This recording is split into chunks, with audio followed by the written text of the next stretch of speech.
Hello, my name is Kevin Maynard, and I'm currently in my last year of the master's program. And I also got my undergrad here at the architecture school as well. This was my first trip through the school to travel outside the country. I'll recommend it if you haven't already had the opportunity to travel with the school. You should really jump on it. It does take some work to apply for scholarships and to allocate funding, but it's really worth it. Not only was I able to travel and experience another culture, but I was able to travel with fellow colleagues and make an academic expedition as well. We studied architecture, visited firms, and broadened our professional exposure.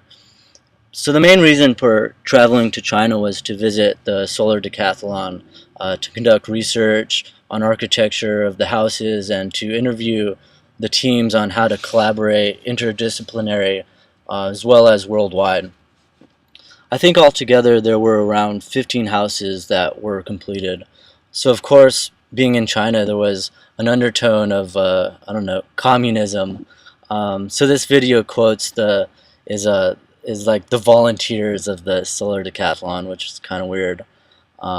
Anyways, so yeah, this is the video. So one of my favorite houses was Team Israel. This house really stood out because of how well executed it was. The finish work was beautiful. I also really appreciate how they brought architecture and different technologies together in the same project. As you can see in the pictures, the overall form of the house hides the mechanical system as well as showcases some of the other systems.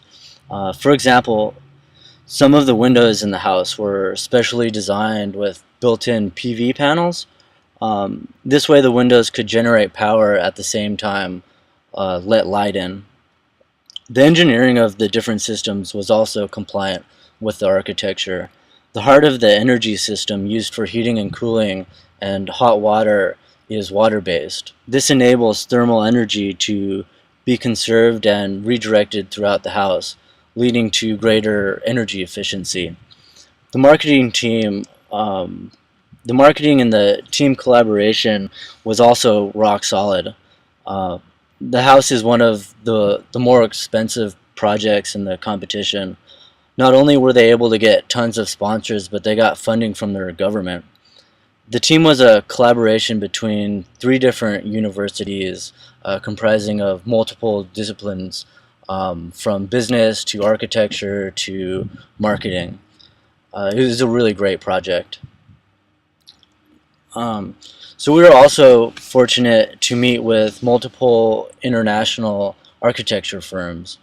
One of my favorites was Canon Designs, and I think they're based out of Buffalo. This firm mainly focuses on healthcare facilities.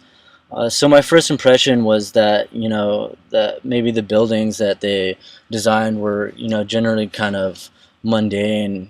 But this wasn't the case at all. Because of China's rapid growth,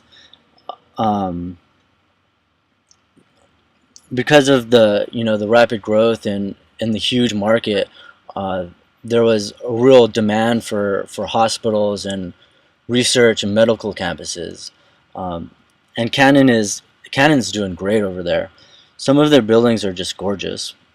One of the questions for the firms we had that we visited was how they collaborated internationally between the different locations of their firms. Canon had a very unique way of doing this. They had their own social networking service. Like Facebook, each employee had a profile and was able to post pictures and comment on the website. And it was very heavily used as well. It wasn't just something that was kind of designed and not really utilized, but they used it. Canon was also the only firm that had an in-house rendering team. They were pretty badass. All the other firms would just outsource their renders, so that was kind of impressive.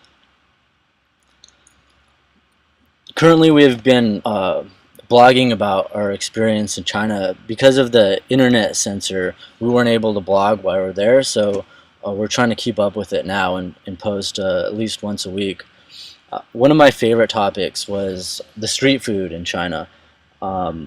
This was one of my fascinations.